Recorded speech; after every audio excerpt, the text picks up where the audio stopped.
शांति। आज 20 मई 2024 के महावाक्य। प्यारे मीठे बाप दादा ने कहा, मीठे बच्चे, तुम बाप से भक्ति का फल लेने आए हो।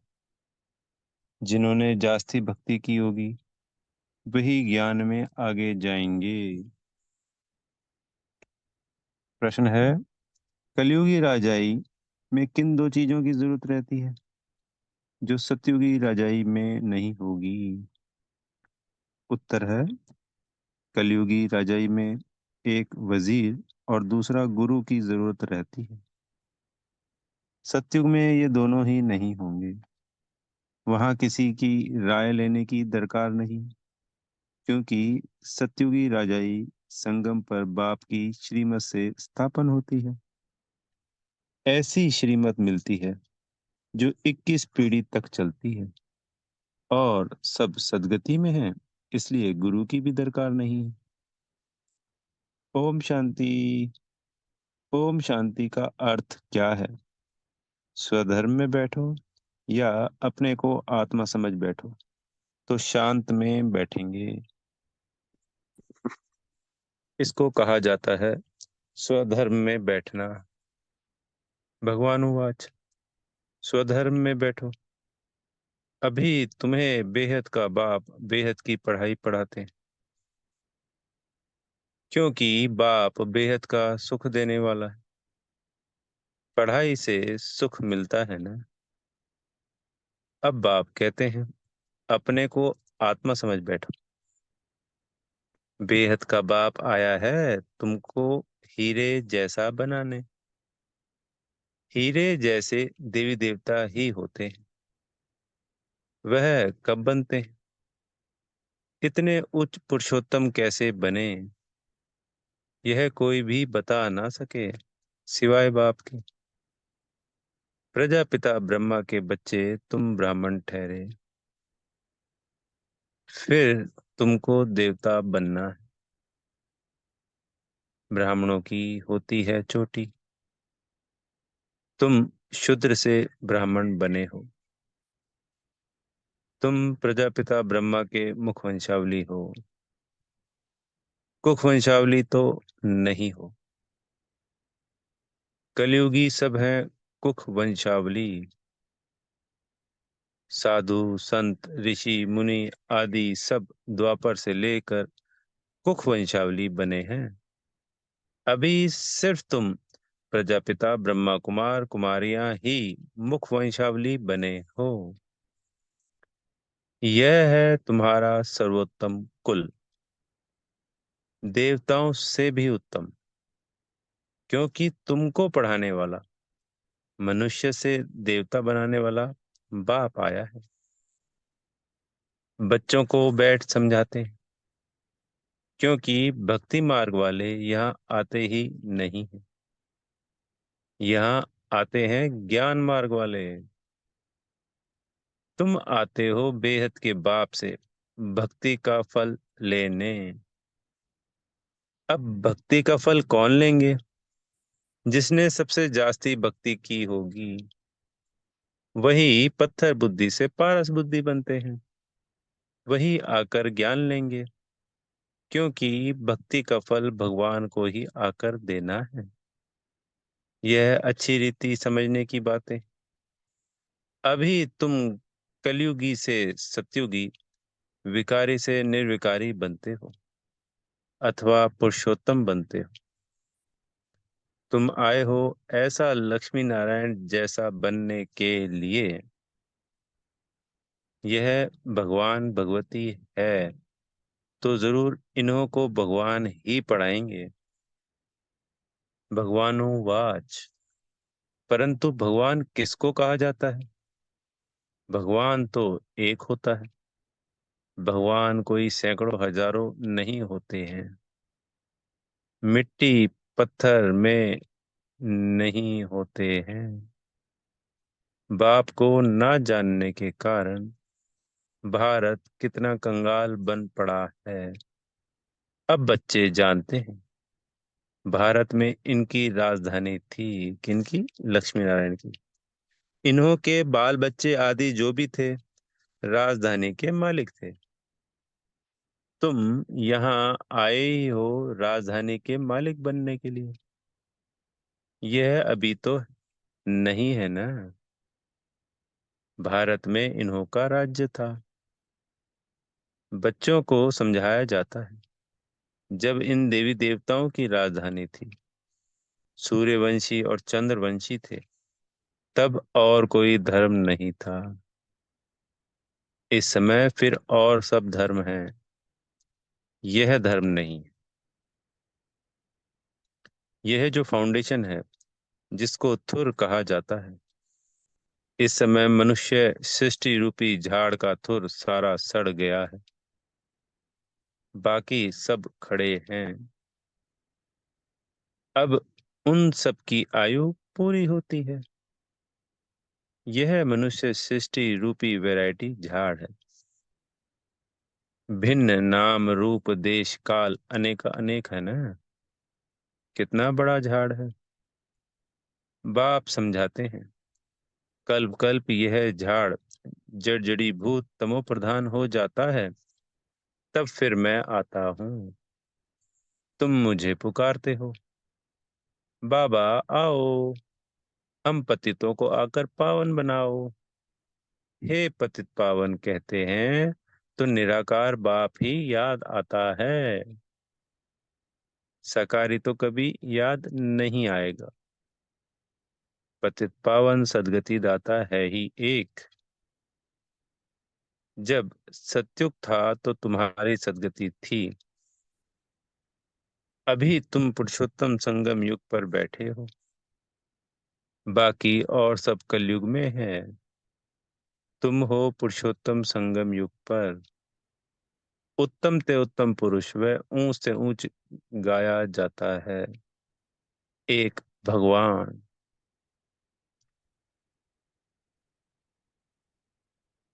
ऊंचा तेरा नाम, ऊंचा तेरा धाम। ऊंचे ते ऊंचे रहते हैं ना परम धाम में। यह बड़ा सहज समझने का है। सतयुग त्रेता द्वापर कलयुग, फिर है संगम युग। इसका किसको पता नहीं। ड्रामा में यह भक्ति मार्ग भी बना हुआ है। ऐसे नहीं कह सकते कि बाबा फिर यह भक्ति मार्ग क्यों बनाया है। यह तो अनादि है। मैं बैठ तुमको इस ड्रामा का राज समझाता हूँ। मैंने बनाया हो तो फिर कब कहेंगे। क्षमा चाहेंगे। मैंने बनाया हो तो फिर कहेंगे कब बनाया। बाप कहते हैं यह अनादि है ही, जिसका आदि और अंत नहीं होता। अनादि। शुरू कब हुआ यह सवाल ही नहीं आ सकता। अगर कहेंगे फलाने समय शुरू हुआ तो कहेंगे बंद कब होगा। परंतु नहीं, यह तो चक्र चलता ही रहता है। ये जो चक्र हम देख रहे हैं, सुन रहे हैं, समझ रहे हैं, ये ऐसे ही सदा ही रहने वाला है, सेम टू सेम। तुम चित्र भी बनाते हो ब्रह्मा विष्णु शंकर का। यह है देवताएं। त्रिमूर्ति दिखाते हैं। उसमें ऊंच से ऊंच शिव को दिखाते नहीं हैं। उनको अलग कर देते हैं। ब्रह्मा द्वारा स्थापना सो तो अब हो रही है। तुम अपनी राजधानी स्थापन कर रहे हो। राजधानी में तो सब प्रकार के पद होते हैं। प्रेसिडेंट है, प्राइम मिनिस्टर है, चीफ मिनिस्टर है। यह सब होते हैं राय देने वाले। सतयुग में राय देने वाले कोई चाहिए नहीं। अभी जो तुमको राय अथवा श्रीमत मिलती है वह अविनाशी बन जाती है। जो बाबा से हमें श्रीमत मिलती है वो हम आत्माओं में सदा सदा के लिए फीड हो जाती है।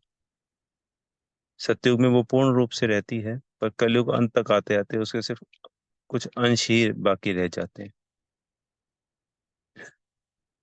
अभी देखो कितनी राय देने वाले हैं। ढेर के ढेर है।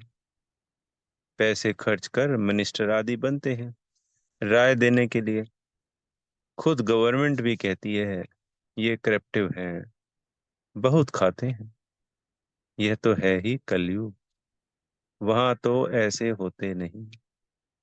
वजीर आदि की दरकार नहीं रहती।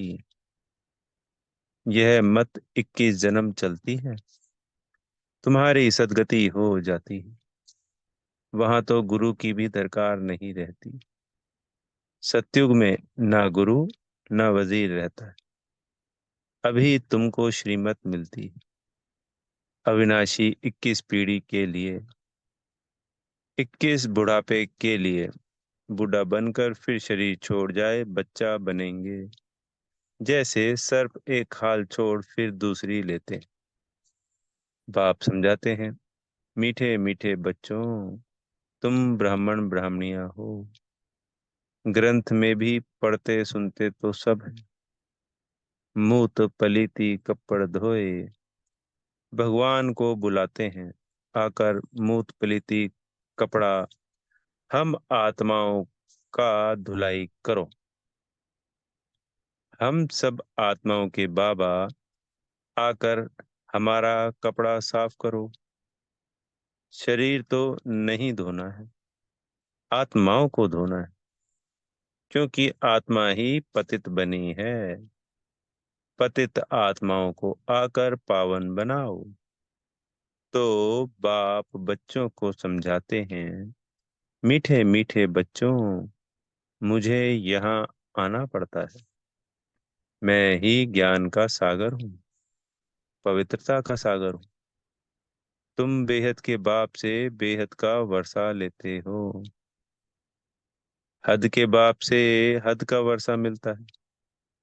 हद के वर्षे में दुख बहुत है, इसलिए बाप को याद करते हैं। अथाह दुख है। बाप ने कहा है यह 5 विकारों रूपी रावण तुम्हारा सबसे बड़ा दुश्मन है। यह आदि मध्य अंत दुख देते हैं।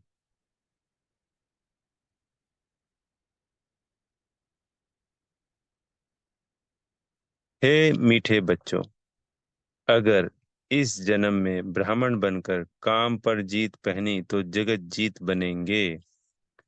तुम पवित्रता धारण करते हो देवता बनने के लिए। तुम आए हो आदि सनातन देवी देवता धर्म की स्थापना करने। यह है पुरुषोत्तम संगम युग। इसमें पुरुषार्थ कर पावन बनना है। कल्प पहले जितने पावन बने थे सूर्यवंशी चंद्रवंशी घराने के, वह जरूर बनेंगे। टाइम तो लगता है ना। बाप युक्ति बहुत सहज बताते हैं। अब बाप के बच्चे तो बने हो। यह तुम किसके पास आए हो? वह तो है निराकार। उसने इस शरीर का लोन लिया है। वह खुद बताते हैं, यह है बहुत जन्मों के अंत के भी अंत का जन्म। सो यह हुआ सबसे जास्ती पुराना तन। मैं आता ही हूँ पुरानी रावण की आसुरी दुनिया में, और फिर उनके शरीर में जो अपने जन्मों को नहीं जानते हैं। यह है बहुत जन्मों के अंत का जन्म, जबकि इनकी वानप्रस्थ अवस्था है। तब मैं प्रवेश करता हूँ। गुरु भी हमेशा वानप्रस्थ अवस्था में किया जाता है। कहते हैं न, 60 लगी तो लाठ। यानी 60 लगने के बाद लाठ, यानी लकड़ी ले लेते थे ना चलने के लिए, लाठ ले लेते। तो 60 लगी तो लाठ, ये कहावत। घर में रहेंगे तो बच्चों की लाठ लगेगी, इसलिए भागो घर से। अच्छा, यहाँ पे दूसरा मतलब बताया गया है कि बच्चों की लाठ लगेगी, यानी बच्चों से लाठ मतलब तो मारी होगी जी, इसलिए भागो घर से। बच्चे ऐसे होते हैं जो बाप को लाठी मारने में भी देरी नहीं करते हैं। कहेंगे कहाँ मारे मरे तो धन हमको मिले। वानप्रस्थियों के लिए बहुत सत्संग होते हैं। तुम जानते हो सर्व का सद्गति दाता एक है, वह संगम युग पर ही आते हैं। सतयुग में जब तुम सद्गति पाते हो तो बाकी सब शांति धाम में रहते हैं। इसको कहा जाता है सर्व का सद्गति दाता। बाप के सिवाय तो और कोई भी सद्गति दाता हो नहीं सकता। ना किसको श्री कह सकते, ना श्री श्री। श्री अर्थात श्रेष्ठ होते हैं देवताएं। श्री लक्ष्मी श्री नारायण उनको कहा जाता है। उन्हों को बनाने वाला कौन? श्री श्री शिव बाबा को ही कहना चाहिए। तो बाप भूले सिद्ध कर बताते हैं, तुमने इतने गुरु किए फिर भी ऐसा ही होगा। तुम फिर वही गुरु आदि करेंगे, चक्र फिर वही रिपीट होगा। तुम जब स्वर्ग में रहते हो तो ही वहां हो सुख धाम में। जब तुम स्वर्ग में रहते हो तो तुम वहां हो सुख धाम में। पवित्रता सुख शांति सब वहां है। वहां झगड़ा आदि होता नहीं। बाकी इतने सब शांति धाम में चले जाते हैं। भल सत्यु को लाखों वर्ष कह देते हैं। बाप कहते हैं लाखों वर्ष की बात है ही नहीं, यह तो 5,000 वर्ष की बात है। कहते भी हैं मनुष्य के 84 जन्म। दिन प्रतिदिन सीढ़ी नीचे उतरते तमो प्रधान बनते जाते हैं। तो बाप समझाते हैं यह भी ड्रामा बना हुआ है। एक्टर्स होकर ड्रामा के क्रिएटर डायरेक्टर मुख्य एक्टर को ना जाने तो क्या कहेंगे। बाप कहते हैं इस बेहद के ड्रामा को कोई भी मनुष्य मात्र नहीं जानते। यह बाप आकर समझाते हैं। कहते भी हैं शरीर लेकर पाठ बजाते हैं। तो नाटक हुआ ना। नाटक के मुख्य एक्टर्स कौन हैं, कोई बता नहीं सकेंगे।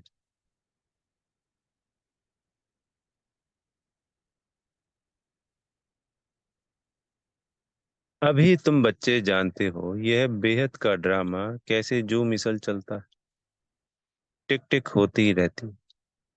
मुख्य है ऊंच से ऊंच बाबा, जो आकर समझाते भी हैं और सबकी सदगति भी करते हैं। सतयुग में दूसरे कोई होते नहीं, बहुत थोड़े हैं। वह थोड़े जो होंगे उन्होंने सबसे जास्ती भक्ति की होगी। तुम्हारे पास प्रदर्शनी व म्यूजियम में आएंगे वह जिन्होंने बहुत भक्ति की है। एक शिव की भक्ति करना इसको कहा जाता है अव्यभिचारी भक्ति। फिर बहुतों की भक्ति करते हैं, व्यभिचारी बन पड़ते हैं। अभी तो बिल्कुल ही तमो प्रधान भक्ति है। पहले सतो प्रधान भक्ति थी, फिर सीढ़ी उतरते तमो प्रधान बने। ऐसी हालत जब होती है तब बाप आते हैं सबको सतो प्रधान बनाने। इस बेहद के ड्रामा को भी तुम अभी जानते हो। अच्छा, मीठे मीठे सिकी लदे बच्चों प्रति माता पिता बाप दादा का याद प्यार और गुड मॉर्निंग। रूहानी बाप की रूहानी बच्चों को नमस्ते। हम रूहानी बच्चों की रूहानी बाप दादाजी को याद प्यार गुड मॉर्निंग और नमस्ते। धारणा के लिए मुख्य सार। पहला पॉइंट, बेहद बाप से बेहद का वर्षा लेने के लिए पावन जरूर बनना। जब अभी पवित्रता का वर्षा लो अर्थात काम जीत बनो, तब जगत जीत बन सकेंगे। दूसरा है बेहद बाप से पढ़ाई पढ़कर स्वयं को कौड़ी से हीरे जैसा बनाना। बेहद का सुख लेना। नशा रहे मनुष्य से देवता बनाने वाला बाप अभी हमारे सम्मुख है।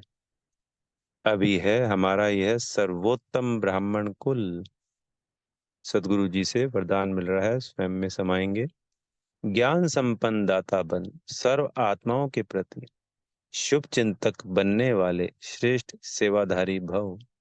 शुभ चिंतक बनने का विशेष आधार शुभ चिंतन है।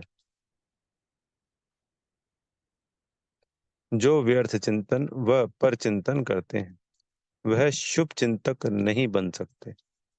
शुभ चिंतक मणियों के पास शुभ चिंतन का शक्तिशाली खजाना सदा भरपूर होगा। भरपूरता के कारण ही औरों के प्रति शुभ चिंतक बन सकते हैं। शुभ चिंतक अर्थात सर्व ज्ञान रत्नों से भरपूर ऐसे ज्ञान संपन्न दाता ही चलते फिरते हर एक की सेवा करते श्रेष्ठ सेवाधारी बन जाते हैं। स्लोगन है, विश्व राज्य अधिकारी बनना है तो विश्व परिवर्तन के कार्य में निमित्त बनो। विश्व राज्य अधिकारी बनना है तो विश्व परिवर्तन के कार्य में निमित्त बनो। ओम शांति। बेहद का शुक्रिया प्यारे मीठे बाप दादा जी का।